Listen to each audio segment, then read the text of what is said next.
going on, TTC? It's the new Rob Report, Blue Friday morning edition. And the stage is set here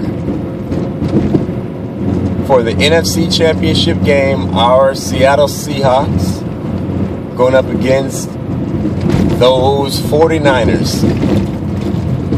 This is the game everybody wanted to see. Couldn't ask for a better situation as far as, you know, quality of a game and the matchup and all that good stuff. The two best teams in the NFC are playing for a trip to the Super Bowl. The only thing that can make this game better is if it was the Super Bowl itself. But unfortunately, you can't have two teams from the same conference playing the Super Bowl. So this, I mean, and actually in the AFC as well. The AFC has pretty much the two best teams in the AFC playing for a trip to the Super Bowl. So this year has come about perfectly. No team, no 6-seed team that has just snuck into the playoffs and managed to win a couple road games and now going to the Super Bowl. Nothing like that. You know, it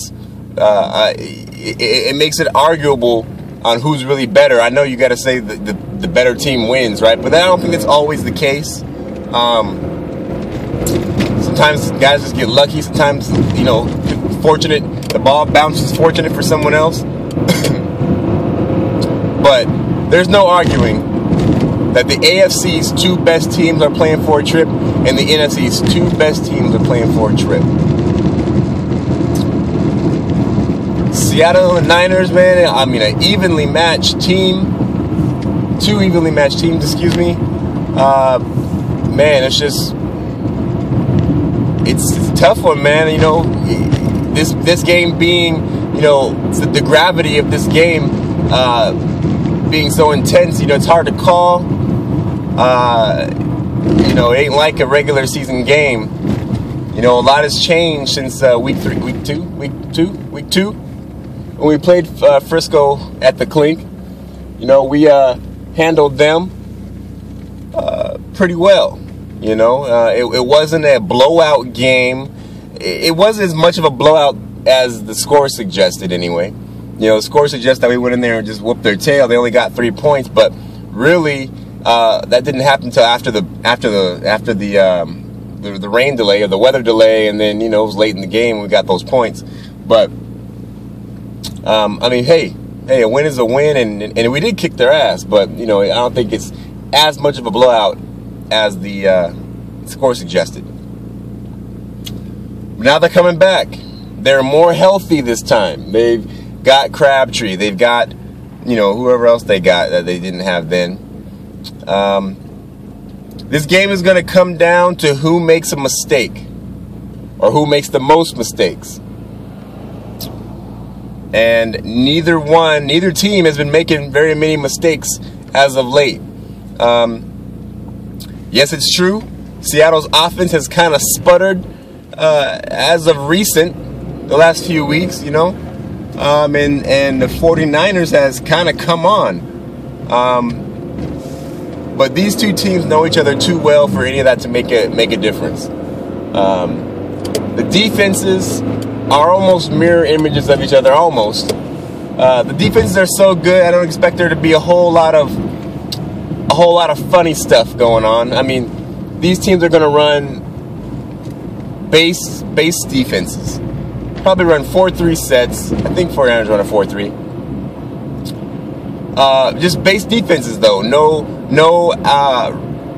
outlandish and, you know, exotic blitz packages and things like that. I think it's just going to be line up and, you know, man on man and man to man, and whose player can beat the other team's player. I think it's going to be more of that kind of game. Nothing's fancy. Nothing fancy. Marshawn Lynch and Frank Gore, I think we had the advantage there. I think we'll do a better job of stopping Frank Gore than they will of stopping Marshawn. Now that game in Frisco, you know, we had Frank Gore bottled up that entire game up until that last play. Up until that big run he broke. We had him all game long, and then he got one. So I'm going to chalk that up to, you know, sometimes they just happen. Call it a fluke. I don't want to say it's a fluke, because Frank Gore, at one point, all he did was break runs like that against us back in the day. I've seen Frank Gore bust runs like that against Seattle too many times, more times than I even care to remember. But as of late, last few years, we've been holding Frank Gore down. But he got one in week 14 or whatever week it was we were there. So, or 15. So I think we'll hold him down. I think the 12th man is going to help us out a whole lot.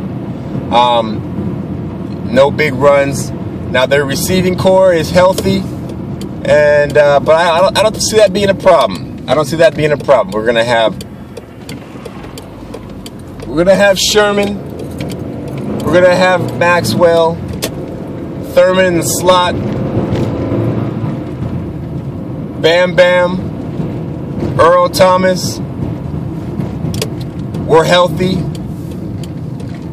Bobby Wagner can hopefully keep tabs on Vernon Davis, Bobby Wagner, and KJ Wright. KJ Wright may play. KJ Wright may play. Malcolm Smith. I mean, they're gonna have their hands full. They have a lot of weapons on offense, but their one offensive weapon is also their Achilles heel, and that's Colin Kaepernick. Colin Kaepernick has not fared well in his experiences at the Clink. So, whereas Colin Kaepernick is, you know, a great asset to that team, in this situation, I expect him to be as much of a disadvantage as he is an advantage. But anyway, that's all I got. My little quick morning run. Gotta go to work, and I'll have my video up this evening when I get out of work. Fuck the 49ers. Go Hawks.